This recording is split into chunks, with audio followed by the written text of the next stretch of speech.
병원 내에서 코로나 정말 아프다, 그리고 지금도 이렇게 힘들다, 이런 거를 유튜브에 올렸는데 나름대로 뿌듯함을 가지고 올린 거였는데, 그런 정보를 국민분들께 알린다는 차원에서 그러한 제 의도와는 다르게 진짜 입에 담기 힘든 욕을 먹으니까 너무 정신 차리기 힘들었고요. 이게 누구나 걸릴 수 있다라고 저는 생각을 하거든요.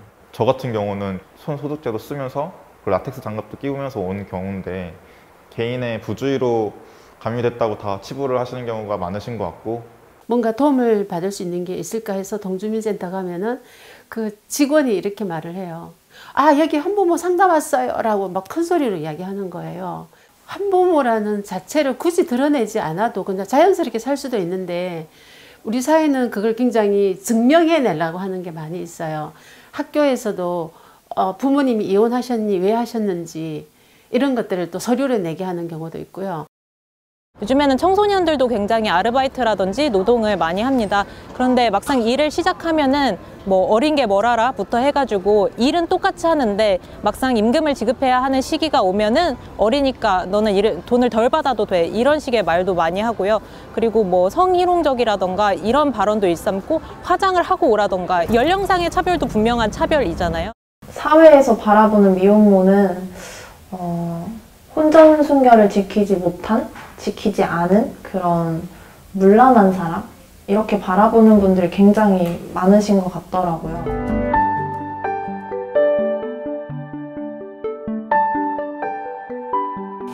지금의 장애인 차별금지법은 말뿐인 것 같아요. 급여를 못 받았던 적이 있었어요. 그래서 신고를 했죠. 그때 관공서에서 장애인 차별 문제는 우리 부서가 아니라며 다른 곳으로 신고를 해야 한다. 여러 곳을 돌아다녔는데 모두 그런 말을 들었습니다. 그래서 못 받은 급여를 포기한 적이 있습니다.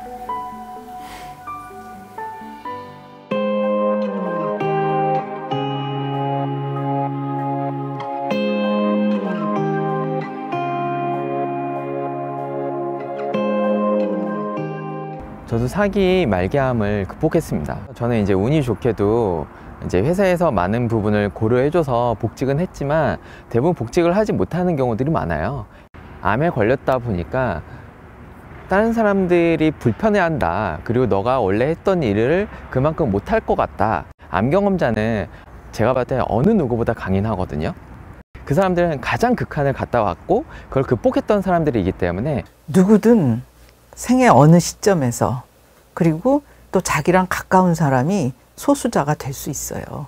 지금 현재 소수자인 사람을 돌보지 않고 그분들을 배려하지 않는다면은 나와 내 가족, 내 이웃이, 가까운 사람이 소수자가 됐을 때 어떻게 말할 수 있겠어요? 어떻게 무슨 주장을 할 수 있겠어요? 제가 발달 장애가 있는 아이를 키우다 보니까 그래서 아이가 막 뜨벅뜨벅 가가지고 지하철을 기다리고 있는 어떤 아저씨 앞에 가가지고 발을 턱 얹어요. 운동화 끈 묶어주세요 이래요. 그러면 당황하잖아요. 그래서 이렇게 버르장머리 없이 부탁을 해도 뭐 할 판에. 근데 그 지적장애가 있는 애들은 그렇게 행동한단 말이죠. 근데 제 같은 경우는 딱 보기만 해도 안단 말이죠. 와서 해달라 그러면 묶어달라고. 근데 그렇게 말하는 게 아니고 이거 좀 묶어주실 수 있어요? 이렇게 말하는 거야 라고 저는 적절하게 대응할 수 있어요. 그게 어떤 차이겠어요? 안 접해보니까 그런 거예요. 성별 정체성을 떠나 제가 이 나라를 지키는 훌륭한 군인 중 하나가 될 수 있다는 것을 모두에게 보여주고 싶습니다.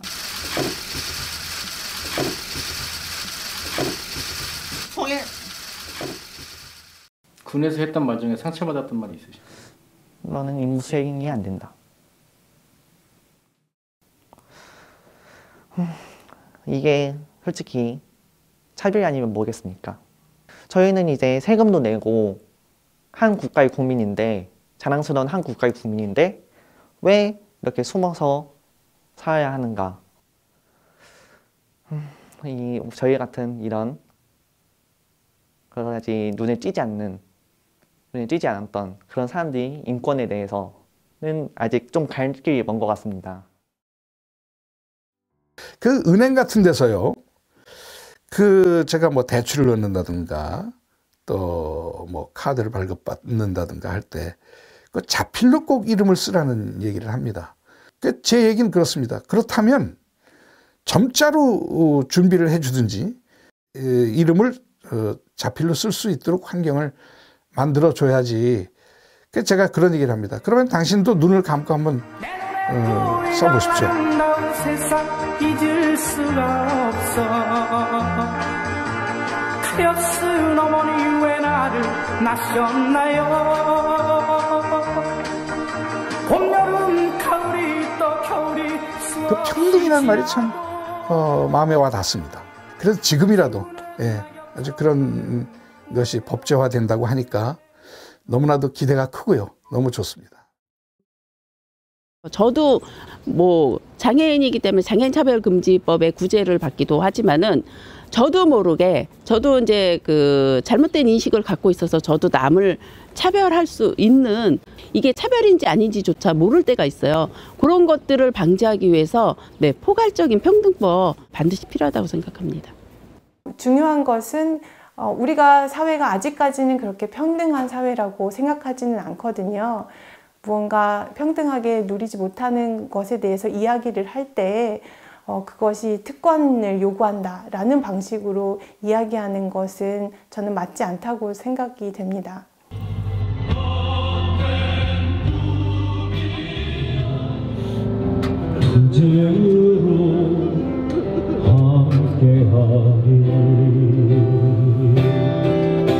이게 사람이 있을 노릇이야. 이게 저들은 가만히 앉아서 수십억씩 벌고 그 밑에 있는 사람은 한마디로 해서 죽어요. 죽어. 그 무슨 말이 필요해요. 이번에 돌아가신 분 같은 경우는 22시간을 일한 거거든요. 어떻게 22시간을 일하는 환경을 만드냐. 여성을 위한 어떤 배려도 단 1도 없는, 그 화장실조차 없는 것, 시민권이 없고 노예처럼 대우받고 있다, 현장에서. 그것도 본인이 다 하는 거. 8시에 일어나서 그게 사람이 헐노릇이 헐노릇이 아닌 게 5사람이 죽었겠지. 제발 우리 아들이 마지막 길을 해줬으면.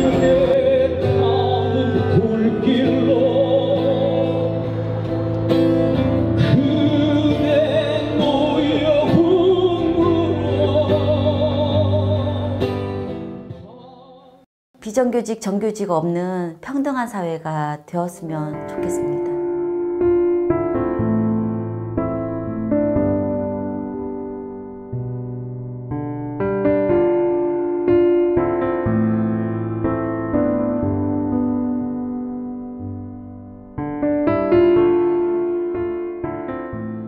2년이 2주기가 다가옵니다.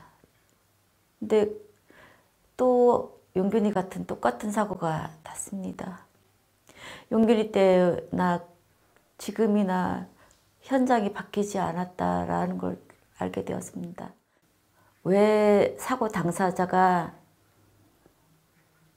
가장 피해자인 당사자가 그 책임까지 덮어 써야 되는지, 왜 정치인들이나 기업인들은 계속 이윤만 창출하려고 하고 있고 그 속에 사람은 생각하지 않는지.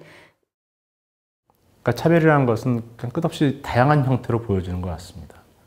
뭐 이런 코로나 팬데믹 상황 속에서의 시민의식을 보여주고 있다라고 자부하고 있는 우리 한국 사회라면 국가와 시민이 나서서 하나의 포괄적인 평등법 제정을 통해서 최소한 우리 사회는 이것은 금기야, 이건 안 돼 라는 협의를 이뤘으면 좋겠습니다.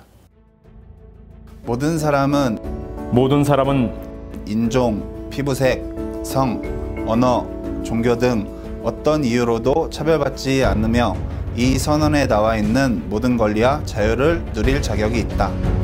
모두를 위한 인권, 모두를 위한 평등.